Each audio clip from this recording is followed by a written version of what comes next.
perform practical, I need to have two machines. You can use any two machines, Linux Windows or Kali Parrot or Parrot Windows. You can use anything. I'm going to use Kali Linux and Parrot Security. So actually, we performed BFXSS attack in yesterday's session on the same website. That's why we are not able to access it. Okay, let me use some other login pages. I'll do one thing. I'll start Ubuntu Web, and in Ubuntu Web we have this WordPress, right? WordPress or DVWA page as well. I'll perform the same attack on that page. So all we need to have is a login page that uses HTTP protocol. Okay, you can try on any other login page as well. Okay, let me get back to the Parrot machine 10.00.55. I'll get into DVWA, and here I log in as Pablo user. Username Pablo. Password is let me in. In attacker machine, I logged in as Pablo user. In target machine, I log in as admin user. 10.0.0.55.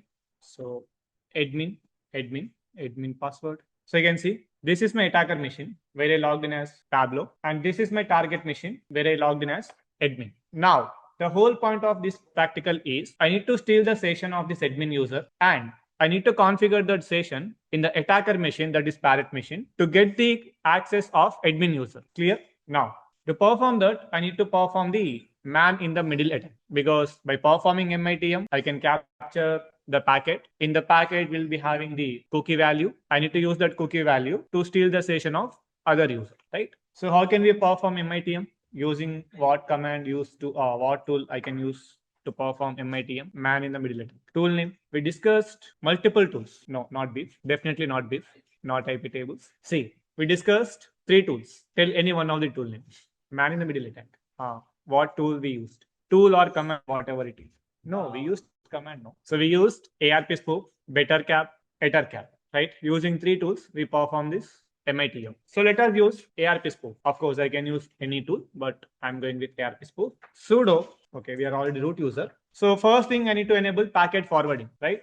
Echo 1 onto proc sys net IPv4 IP underscore forward. Now packet forwarding is enabled. Next, I need to start ARP spoofing. Sudo ARPspoof -t 10.0.0.1 10.0.0.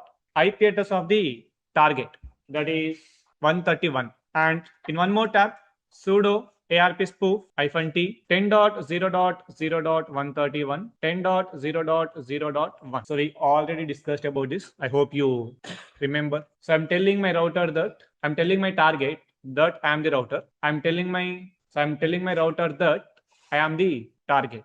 Now both my target and router will send packets to my Parrot machine. How can I start the sniffing? How can I capture the packets? I can use Wireshark. So applications, or else let me click on this menu, Wireshark. So packet capturing started. On my target machine, I'll simply refresh, because if I refresh, a packet will be sent to this DVWA server, right? And obviously that packet contains the session value, basically session details. Refresh. If I get back to attacker machine, and I need to apply a display filter to get the cookie. In that cookie, we will be having session details. To extract the cookie, I can use a filter http.cookie. Right, enter. We have a packet. Right click, follow TCP stream. We have session ID, right? Now I need to configure this session ID on the attacker machine so that I can get access to this account. So let me copy this.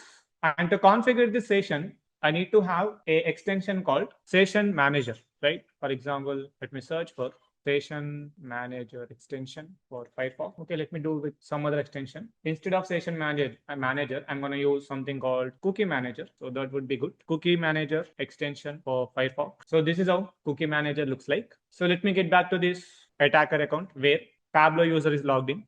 I'll access this cookie manager and select second option, open cookie manager for the current page. If I click on that option, so here we have session ID. I need to remove this session ID and replace with the session ID that I copied from Wireshark. So I'll click on edit here, edit. I'll remove this value and replace with the value that I copied. Save. And if I get back to this and if I refresh, and you can see I got admin account. Now I logged in as admin user, right? In both the accounts. This is attacker machine, parrot 5, and in target machine also admin user. Earlier I logged in as Tableau user in attacker machine and I got access as admin user, right? So try this from your side.